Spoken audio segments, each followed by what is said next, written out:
Mesdames, Messieurs, bonsoir et bienvenue à votre émission Le pour et le contre. Toujours en notre compagnie, Jocelyne Cauvier. Bonsoir, Jocelyne. Bonsoir. Ça va bien? Oui.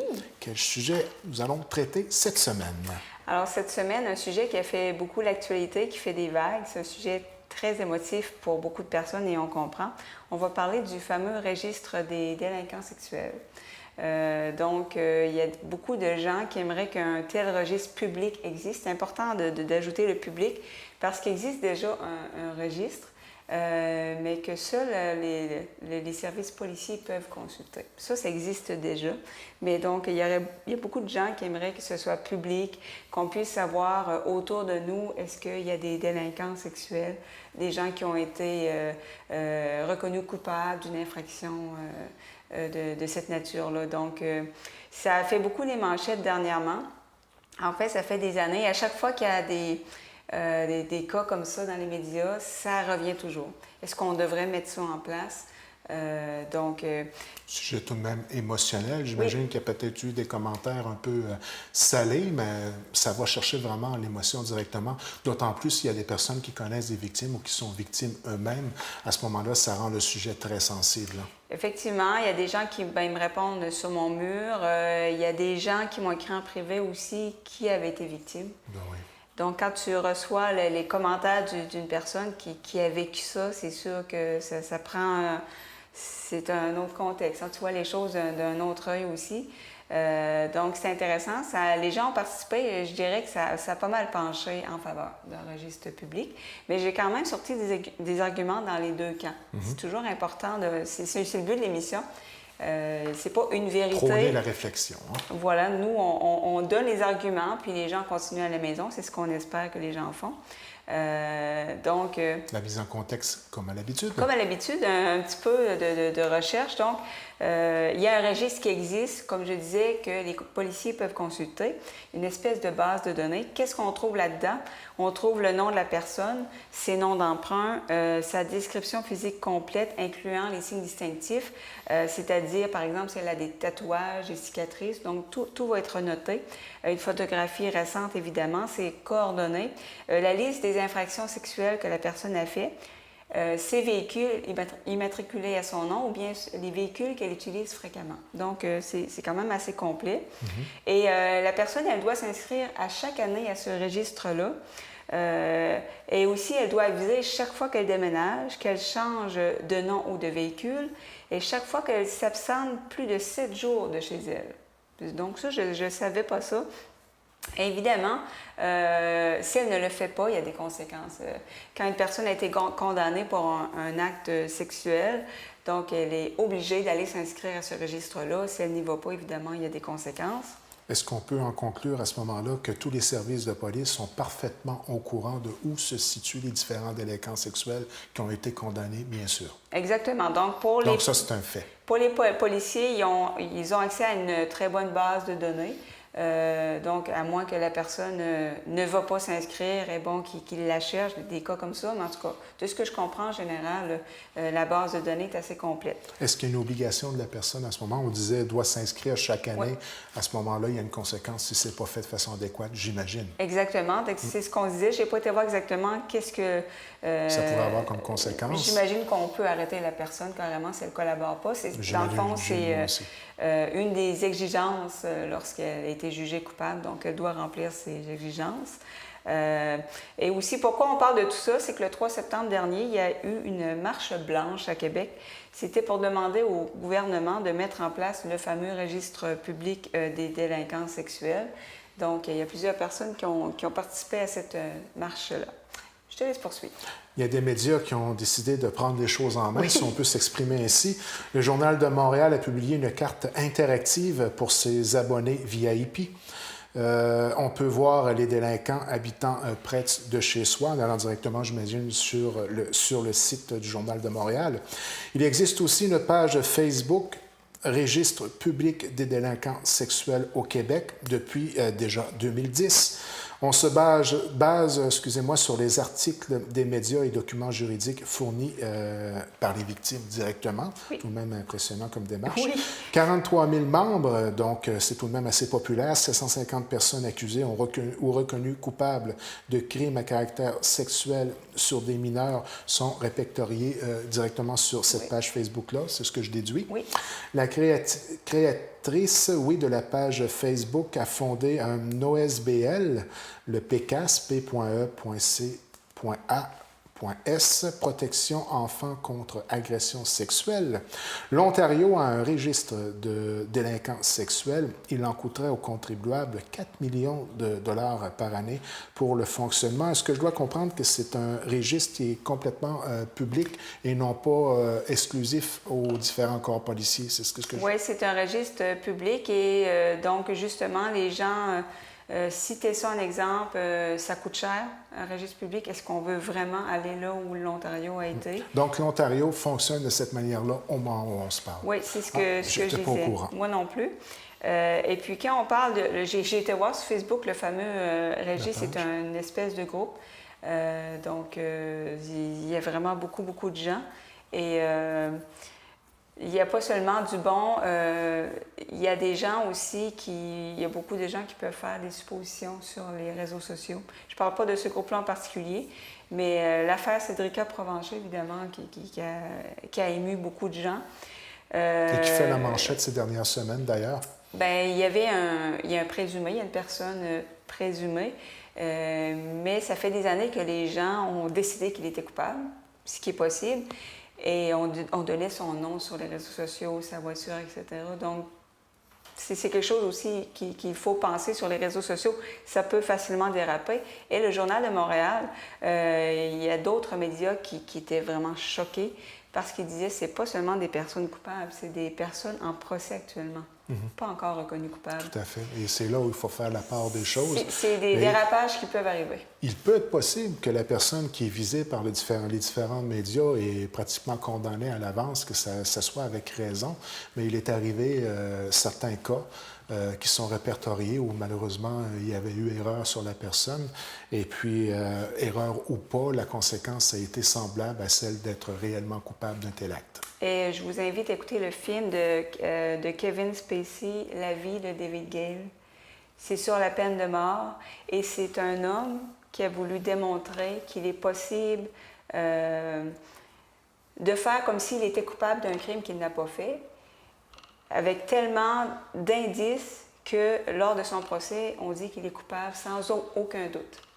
C'est un film vraiment extrêmement intéressant sur la question. Ce n'était pas le cas. Ce n'était pas le cas. Et lui, c'est ce qu'il voulait démontrer et c'est un film excellent et ça fait réfléchir. Disponible sur le web ou à louer? C'est un film qui date peut-être d'une dizaine d'années quand même. Là. Et c'est vraiment excellent. Ça change le regard sur la question. Bon. Un autre film à mettre sur ma grande liste de films à regarder. Beaucoup occupé ces temps-ci. Après les séries Star Trek, un film. Tout à fait. On débute avec les arguments contre? Oui. Je te laisse débuter. Donc, j'essaie de commencer avec de terminer avec les arguments, le pouls de la population, ce que les gens la tendance forte. Moi, la tendance un peu, là. Donc, mais il y a quand même plusieurs arguments contre. Premièrement, ça risque de stigmatiser les délinquants désirant se reprendre en main. Donc, on en a discuté un peu au début de l'émission. Si on est dans une société qui désire que ces gens-là se réhabilitent, et d'un autre côté, on s'organise pour qu'ils soient pointés du doigt, marqués au fer rouge à vie. Ça devient impossible pour eux de recommencer d'une manière ou d'une autre. Il y a une contradiction, là. Ça dépend. Chaque société a des valeurs différentes. Au moment où on se parle, c'est ce qui est prôné dans la société québécoise, la réhabilitation. Exactement. Et même avec la réhabilitation, toutes les personnes qui ont été en prison vous le diront, c'est pas facile. Sortir, je veux dire, dès que tu dis que tu as fait de la prison, évidemment, tu vas te faire énormément juger. Les gens vont avoir peur de toi. Donc... Et en ce qui concerne les délinquants sexuels plus particulièrement, c'est tellement un geste difficile à comprendre pour les personnes en général. C'est très, très difficile à imaginer le pourquoi qu'un homme ou une femme pourrait en arriver à faire ça, et aussi à pardonner aussi si ça viendrait à se passer directement avec quelqu'un à l'intérieur de notre famille ou même une personne que l'on côtoie dans notre entourage. C'est vraiment, ça va chercher l'émotion, je dirais, à son maximum. Ça vient nous chercher, je sais que nous, beaucoup les femmes, ça vient nous chercher quelque part, on se dit si j'avais été victime, si on est parent, on se dit, mon Dieu, si ça arrivait à mes enfants, etc. Donc, on entend des discours souvent, ça va même assez souvent, je dirais, corrige-moi si je me trompe, mais se faire justice soi-même. Oui. Et des fois, on voit des dérapages au niveau du vocabulaire que je suis porté à très bien comprendre, d'ailleurs. Oui. Je comprends les gens, le père de famille qui est hors de lui, qui va se rendre justice, mais je n'approuve pas parce que c'est pas ce qu'on a décidé comme système judiciaire, du moins au Canada. Là, mais je comprends l'émotion que ça peut amener. Oui, je comprends. Et à partir de ce moment-là, c'est pas facile de garder une ligne de raison de façon horizontale. Disons. Parce que si on permet ça comme société, ça va vraiment être le Far West. Imaginons le dérapage que ça peut impliquer. Oui, que ça a déjà été une certaine Je pense qu'il faut faire confiance aux policiers, au système de justice. Là, mais... Et la loi du talion n'est plus appliquée maintenant. Ce n'est plus d'actualité. Donc, autre argument contre, est-ce que c'était... on avait fait le tour, mais je voulais dire, tu avais épuisé... Oui. OK, d'accord. L'implantation d'un tel registre est coûteux. Alors, comme on l'expliquait très bien en mise en situation au début de l'émission, un coût de 4 millions de dollars, c'est quand même pas mal d'argent, mais moi, je suis porté, si je vois avec une réflexion personnelle, que c'est pas si énorme comme somme pour en arriver peut-être à pouvoir bien identifier ces gens-là, mais la question à se poser, je pense, elle est plutôt à savoir, est-ce que ça serait dans leur intérêt et surtout dans l'intérêt de leur réhabilitation, de rendre public l'endroit où ils se trouvent, endroit souvent où ils vont avoir décidé de peut-être réessayer de revenir sur le bon chemin, comme qu'on dit. Oui, exactement. Donc, c'est sûr que moi, ce que je trouverais intéressant de voir par rapport à l'Ontario, c'est une espèce de comparaison depuis qu'il y a un registre public. Est-ce qu'il y a plus de cas de vengeance? Est-ce que... récidive de la part des personnes en question aussi? Oui, parce qu'ils savent où les gens restent. Est-ce que les personnes, les délinquants sont moins portés à agir? J'aimerais savoir des statistiques un peu comme ça et aussi le coût d'un tel registre par rapport au coût pour une société de voir un récidiviste. Admettons qu'on établit que ça aide à avoir moins de récidivistes. Donc, j'aimerais qu'il y ait une étude assez... exhaustive sur le sujet. Ça permettrait mieux aussi de juger de l'efficacité d'un tel registre et du coût comme société aussi. Là. Puis d'autant plus que nous, plus particulièrement à l'intérieur de la MRC du Rocher-Percé, on est quand même très avancé dans la méthode d'intervention en ayant un centre directement dans la municipalité, dans la ville de Percé, là, pour justement permettre la réhabilitation en tant que telle. Et souvent, lorsqu'on discute avec des gens qui travaillent directement au niveau du centre, on semble voir de façon très positive ce genre d'intervention-là, qui est maintenant rendu une référence à l'international, je crois. Oui, exactement. Donc, c'est sûr, on a un exemple pas loin d'ici. Ça avait fait beaucoup jaser. Énormément jaser. Oui. Mais là, bon, ils sont installés là, puis il y a des gens compétents qui Il semblerait que ça a un taux de succès qui est tout de même... ça vaut la peine de continuer dans ce sens-là, de ce que j'ai entendu à travers les branches. Oui, donc c'est un bon exemple. Autre argument contre? Donc, c'est plus efficace de travailler à la source, par exemple, en mettant en place des traitements efficaces. Aussi, on parlait beaucoup de faire une meilleure évaluation parce que, bon, quand on voit un récidiviste, c'est choquant. On se dit, bon, ils l'ont laissé sortir, puis... donc, une meilleure évaluation, justement, c'est pour voir est-ce que la personne est prête à être en société, est-ce qu'elle représente un risque. Évidemment, le problème, ce n'est pas les gens qui ne sont pas compétents, c'est souvent un manque de ressources carrément. Donc, je pense que c'est un bon argument de travailler à la source. On entend souvent ce commentaire-là, sentence bonbon. On se dit 50 pénitenciers pour avoir abusé d'un enfant ou d'une personne adulte, quel que soit l'âge de la victime à ce moment-là. On se dit 50. La victime, elle est probablement traumatisée à vie, si ce n'est pas de façon certaine traumatisée à vie. Puis elle elle fait 50 pénitenciers, puis elle est sortie. Puis Ah, les goodbye, sentences, puis, là, tu peux sortir avant ta peine. Je voyais une image passer sur Facebook, c'était deux personnes reconnues coupables aux États-Unis, puis d'un côté, tu avais, je pense que c'est un pédophile qui avait fait 6 mois de prison, puis à droite, tu avais quelqu'un qui avait organisé des combats de chiens, bien, que je n'approuve pas, mais qui avait eu comme 5 ans de prison. Puis là, tu disais... Où est l'équilibre? Lui qui a fait la prison pour les chiens, oui, il le méritait, mais je veux dire, l'autre, je pense qu'il aurait mérité plus d'années de prison, selon moi.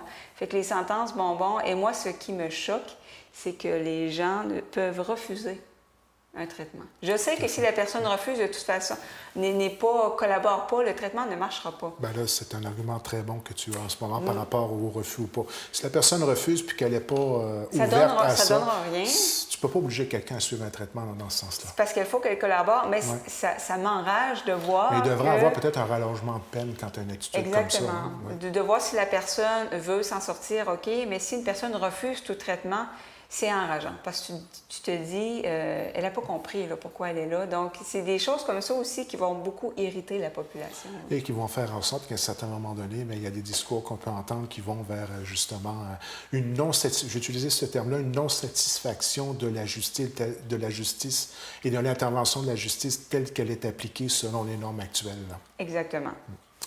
Autre argument contre, risque d'accuser des innocents. Un commentaire de KD. À moins que la personne avoue elle-même l'avoir fait ou qu'il y a des preuves solides, il y a un risque de gâcher la vie d'un innocent. Et je crois que tout à l'heure, on faisait référence peut-être à un film qui raconte un peu ce genre de situation-là. Hein? Oui, et pire que ça, dans le système de justice, il y a eu des cas de gens qui ont avoué faire un crime qui n'ont pas fait, pour différentes raisons. Problèmes de santé mentale ou des fois, par exemple, aux États-Unis, des interrogatoires musclés, des trucs comme ça. Donc, c'est pas évident. C'est pas évident d'établir hors de tout doute qu'une personne, évidemment, à moins qu'il y ait des preuves vraiment irréfutables. On est porté à condamner rapidement. Dès que la personne est accusée, le procès n'a pas eu lieu, la preuve n'a pas été faite de façon, du moins devant un jury ou un juge, et puis on dirait que le processus est entamé, et puis elle est coupable, et puis c'est déjà fini. Je parle dans l'opinion publique, bien sûr. Oui, il ne faut pas oublier qu'au Canada, notre système de justice, on est présumé innocent jusqu'à la fin. Aux États-Unis, c'est autre chose. On doit prouver qu'on est innocent. Cette nuance-là est vraiment importante. Très grande. C'est un très bon argument que tu as mis. Donc, il ne faut pas l'oublier. Personnellement, je connais au moins une personne qui a été faussement accusée d'un crime à caractère sexuel qu'elle n'a pas fait par une victime qui avait des troubles de santé mentale. Tout à fait. Donc, ça existe. Et puis, corrige-moi, je serais un peu curieux par rapport au témoignage que tu es en train de faire en ce moment. C'est-à-dire que j'imagine que cette personne-là, sa qualité de vie est cautionnée pour le restant de ses jours. Ça a beau pas être vrai, il va toujours demeurer un certain doute dans la population. Est-ce vrai d'apporter ça comme ça? Exactement, et surtout ici, parce que ici, là, j'étais tentée de dire qu'on n'a pas besoin de registre public. C'est une petite place. Hein? Si quelqu'un fait quelque chose, tu le sais. Même s'il vient de la ville, tu vas le savoir.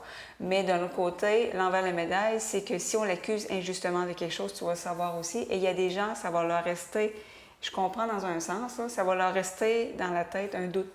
Oui, mais peut-être que c'était vrai. Mais ça détruit... Et que c'est la justice qui n'a pas réussi, tout ça simplement. Détruit la vie des gens. Là, par... J'imagine. Et je le répète, tu connais vraiment quelqu'un qui a vécu ce genre de situation-là. Exactement. Incroyable. Donc, c'est... traumatisant. Cette personne-là a vécu l'enfer. Pas seulement cette personne-là, toute sa famille au complet. Ben oui. Donc, tu te fais beaucoup juger. Et bon, évidemment, aujourd'hui, hors de tout doute, elle est blanchie, tout ça. La présumée victime a avoué que, bon, c'était pas vrai, mais ça a des conséquences extrêmement graves. Il faut penser à ça aussi. Là. Et la façon avec laquelle les médias passent le message aussi, là, ça peut être très difficile. Là. On sent quasiment une justice en soi à travers la façon avec laquelle l'information est traitée à travers les différents médias, bien sûr. Oui, exactement. Autre commentaire? Donc, danger de vengeance, PA qui nous dit « Si on sait qui ils sont, certains voudront se faire justice eux-mêmes. » Alors, je m'imagine être le père de famille à la maison, là, puis tu as un de tes enfants qui a été victime d'une telle situation, et puis tu sais où ce que le gars est en ce moment. Tabarouette que ça doit être tentant d'aller faire une marche. Exactement. Donc, ça me fait penser au nouveau téléroman. Avec un bat de baseball. Avec un bat de baseball. Le nouveau téléroman District 31, où l'intrigue se tourne autour d'un poste de police. Et bon, il y a justement un kidnapping, enlèvement d'enfants. Et le père se rend à l'adresse du présumé coupable parce qu'il y a eu des fuites dans les journaux. Et bon, finalement, ça ne fait pas justice, mais ça nous fait réfléchir à justement qu'est-ce qui arriverait si, je sais, moi, telle personne est un délinquant sexuel ou a été, sans être coupable, on enquête sur cette personne-là.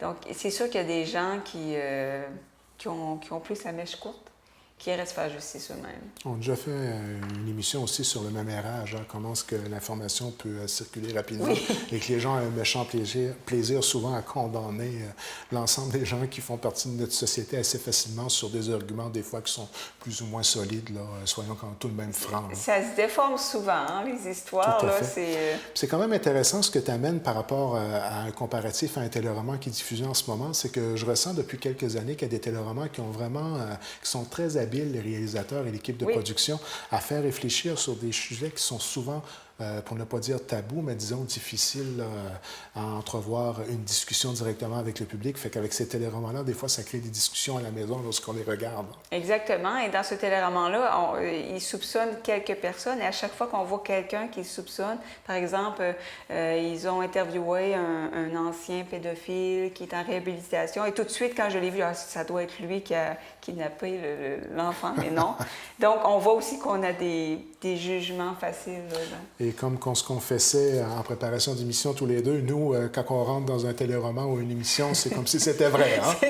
Donc, on vit les émotions à l'intérieur de la présentation. Oui, exactement. Il faut qu'on se parle après le téléroman. Ouf, c'était un téléroman. Surtout quand tu écoutes de la science-fiction puis que tu dois te parler, c'est parce que tu rentres vraiment dedans. En tout cas, il y aurait un beau sujet qu'on pourrait aborder à un autre moment.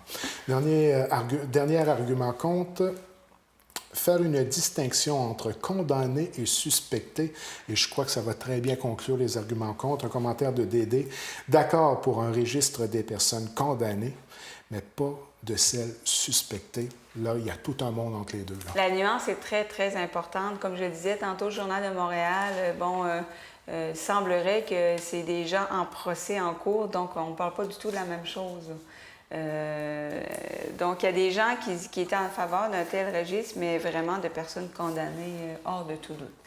Donc, ça fait réfléchir. Ça va de soi là, que si on commence à mettre les personnes suspectées, je veux dire, il y a beaucoup de vies qui seraient détruites. Oui, puis là, on parle d'absence de justice, tout simplement. Oui, on n'aimerait pas tout le monde a le droit à avoir une défense juste et équitable. Exactement. On y va maintenant pour les arguments pour. Et si tu permets, je vais débuter. Oui. Donc, effet dissuasif pour les délinquants. J'avais de la misère au début avec ce mot-là. Je pense que j'ai réussi à le prononcer de façon adéquate. Donc, effectivement, je pense que c'est un argument qui est valable. Oui, j'aimerais aussi savoir s'il y a des études qui ont été faites sur le sujet, les endroits où il y a un registre public. Est-ce qu'il y a moins de crimes? Je serais intéressée de savoir.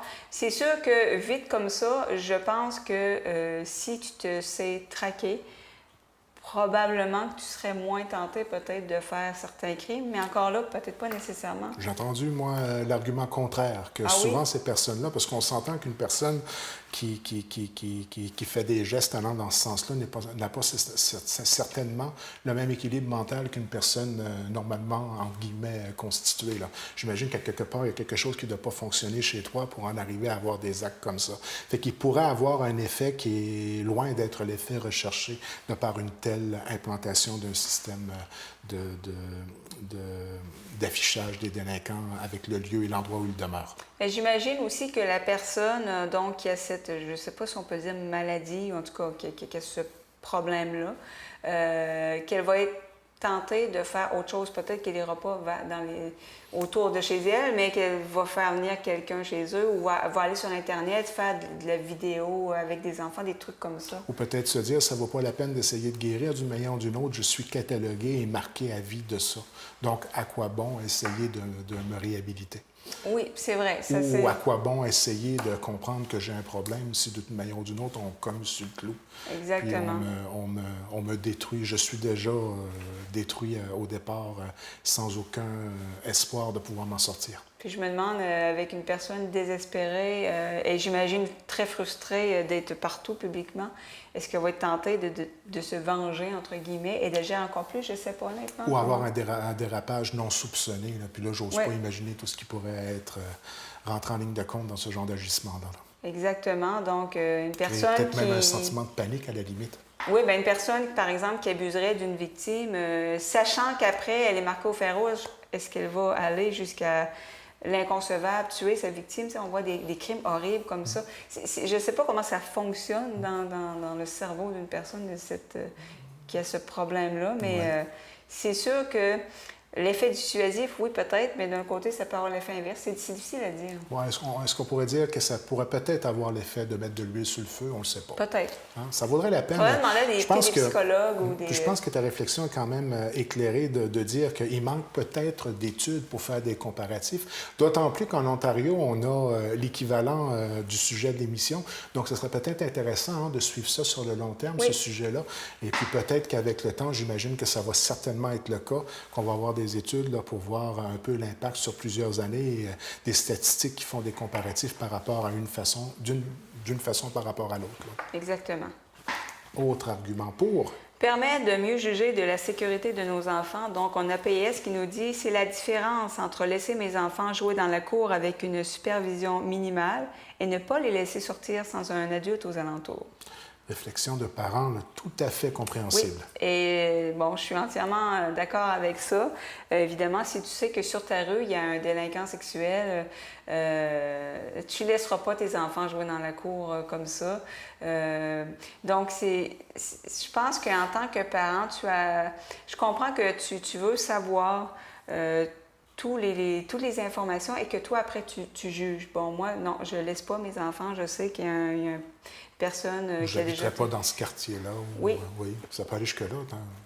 Donc, c'est sûr que je trouve que ça serait bien à ce niveau-là que les parents aient toutes les informations en main pour prendre une décision sur l'achat d'une maison, etc.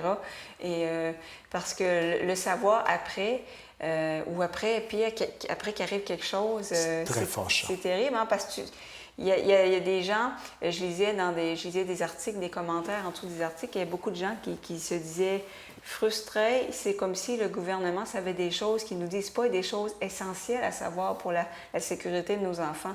Donc, c'est d'autant plus vrai, justement, quand tu as des enfants, je pense. Puis quand on parle de la sécurité des enfants, là, c'est difficile d'aller contre un argument qui pourrait amener plus d'informations aux parents responsables. Là. Exactement. Ça devient pratiquement indéfendable. Là. Exactement. Donc, je comprends totalement ce point de vue-là. Autre argument pour que les délinquants sexuels assument leurs actes, un commentaire de KD. Oui, il faut bien dealer avec les conséquences de nos actes, surtout si c'est violer du monde. C'est très difficile d'avoir de la sympathie pour... J'arrive pas à comprendre, puis ça vient me chercher, ça m'enrage.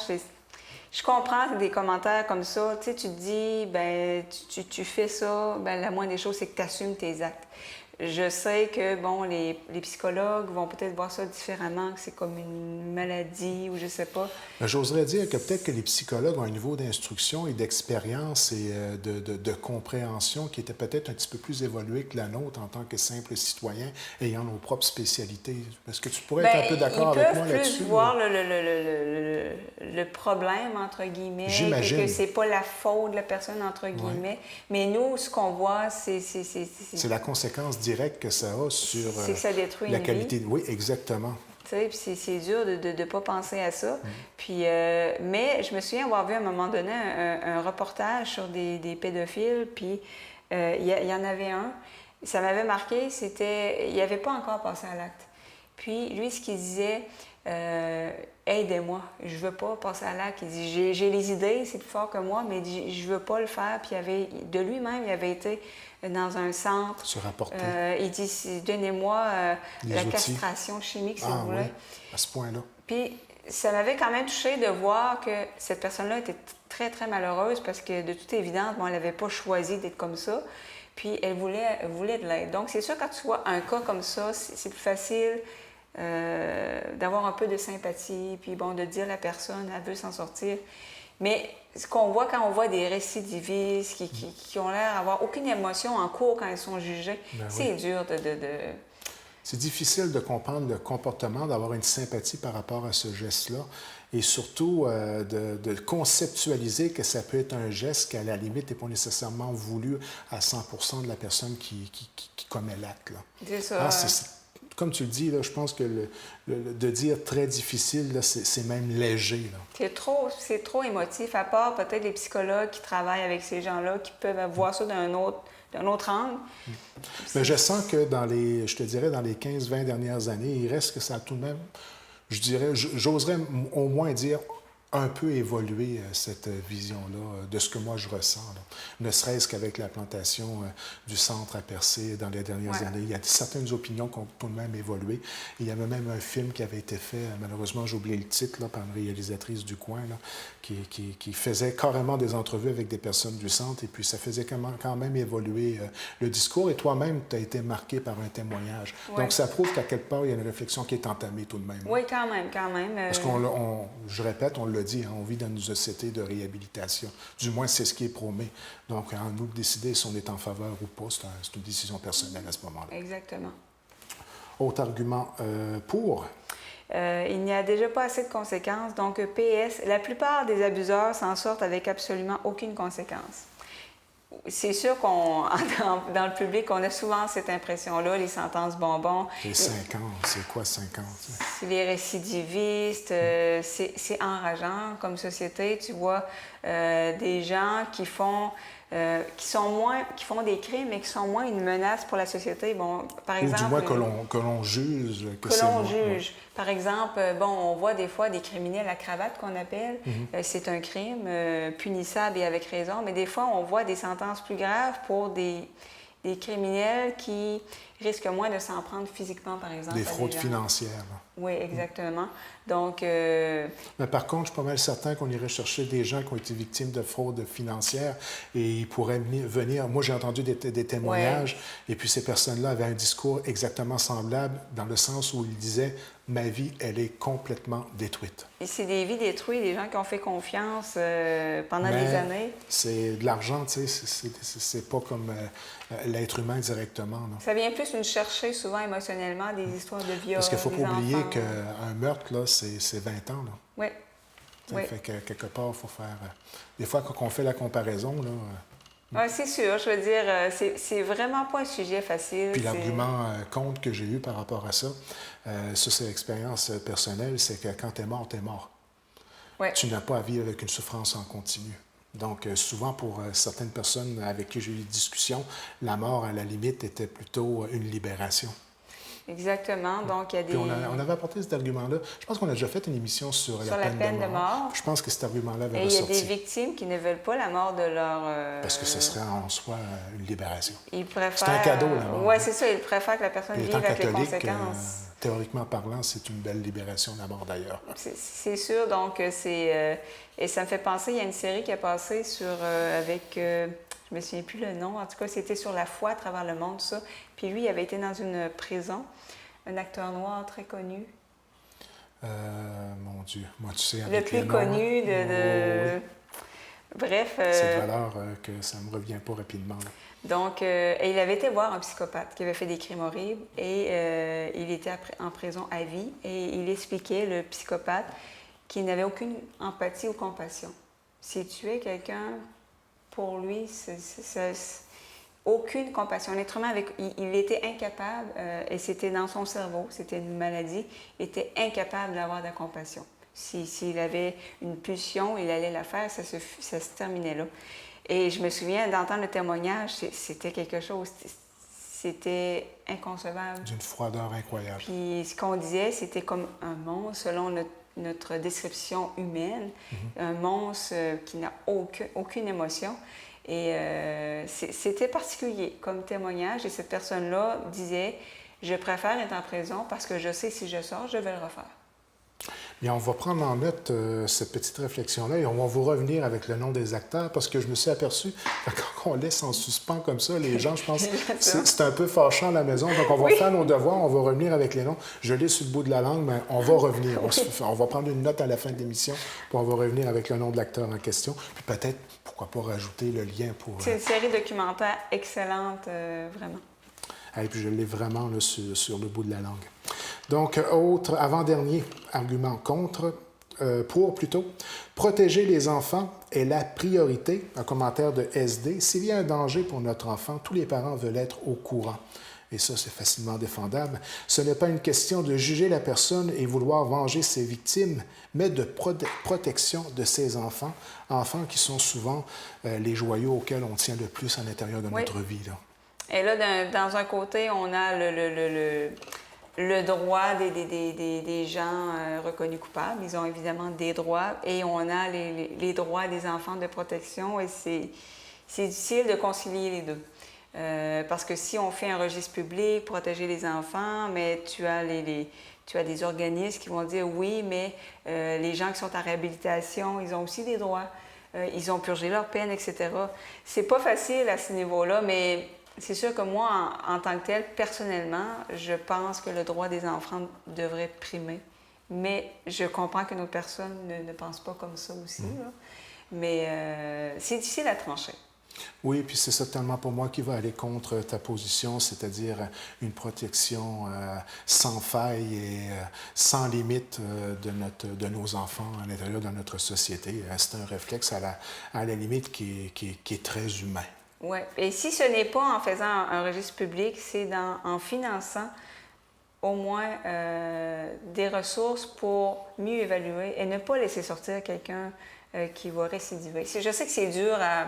Et assurer un encadrement adéquat pendant la période adéquate selon les besoins de la personne qui a malheureusement à vivre avec les conséquences de ses actes. Et naturellement, il ne faut pas se le cacher, cette personne-là a certainement besoin d'aide au minimum, là. Ah oui, parce que je connais des victimes, leur vie est détruite, tu n'es plus capable de travailler, plus capable d'être fonctionnel, évidemment. J'irais plus loin que ça, pas simplement pour les victimes, pour les personnes qui sont les agresseurs à ce moment-là. Eux aussi ont besoin d'aide pour les aider, parce que s'ils n'ont pas d'aide... Imaginons juste un instant, là. La personne, elle a été condamnée pour cet acte-là, elle a fait son 5 ans de prison, elle sort de là, elle n'a pas eu de thérapie à l'intérieur, puis elle n'a pas eu d'aide, puis elle n'a pas eu d'encadrement. Vers quoi on court, d'après toi, de façon assez simpliste comme raisonnement, là?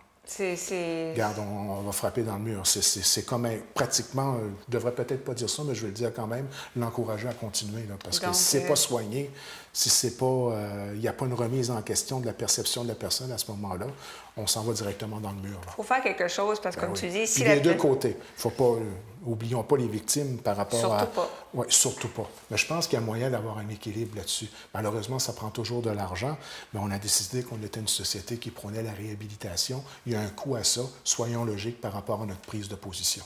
Ah oui, on ne peut pas laisser des gens qui ont commis des crimes sortir dans le même état d'esprit. C'est un non-sens. Ils vont recommencer. Tout à fait. Et ça coûte combien au système de justice, à la société, d'autres victimes, des vies détruites. On ne peut pas laisser faire des choses comme ça. Sujet difficile, hein, cette semaine? Pas évident. On a passé à travers. Je pense qu'il y avait un dernier point. Oh, excuse-moi. Dernier argument pour. Ah, justement. Traiter les contrevenants. C'est ta position. C'est pour ça que je l'ai mis dans ce ordre-là. Je voulais que tu termines. OK. Tant que traiter les contrevenants. Donc, SD, tant qu'aux contrevenants, il faudrait qu'ils soient traités médicalement pour contrer le danger qu'ils représentent. Il y a un débat, il y a des gens qui disent qu'ils sont irrécupérables, ça ne donne rien. Et il y en a d'autres qui disent oui, il y a des exemples de réhabilitation. Je pense qu'il y a des exemples de réhabilitation quand même. Là. Oui, il y en a. Parce que j'ai parlé avec des gens qui étaient à la prison de Percé, qui me disaient mais il y a aussi des cas irrécupérables. Et j'ai parlé aussi à des gens dans le système de justice qui me disent on le sait, on les voit, on sait qu'ils vont recommencer. Mais qu'est-ce qu'on peut faire? Ils ont purgé leur peine, ils ont refusé le traitement. Tu fais quoi avec ces gens-là? Bon, on a eu la preuve qu'il y a eu quand même un effort de fait, justement, le centre carcéral de Percé, centre de réhabilitation, je ne sais pas c'est quoi le terme exact, mais chose certaine, c'est une initiative de plus dans le but de permettre une réinsertion sociale adéquate. Je pense que ça a été ça l'objectif premier, là. Ça nuit pas, c'est clair. C'est sûr que c'est sur une base volontaire, mais d'après moi, ça va être difficile Et quoi faire avec ceux qui ne veulent pas se faire soigner? citoyen et puis qu'au bout de la peine, que ce soit 5 ans, que ce soit 10 ans, reviennent en société. Quoi faire avec ces gens-là? Bien, il était là, la raison d'un tel sujet aujourd'hui à l'émission Pour et le contre, hein, d'un registre et de pouvoir les identifier parce que veut pas, ça fait peur quand on sait que ces personnes-là reviennent en société sans aucun traitement, sans aucun encadrement.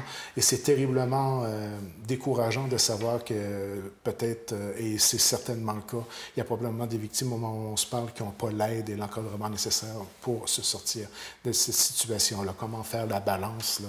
Il est là le défi. C'est exactement. Et comme je disais, je pense que l'important, c'est qu'on met tout en œuvre, qu'on choisisse un registre, qu'on choisisse de financer, comme je disais, des traitements, tout ça, mais qu'on mette en œuvre, tout en œuvre pour protéger nos enfants. Que la société choisisse les moyens pour le faire.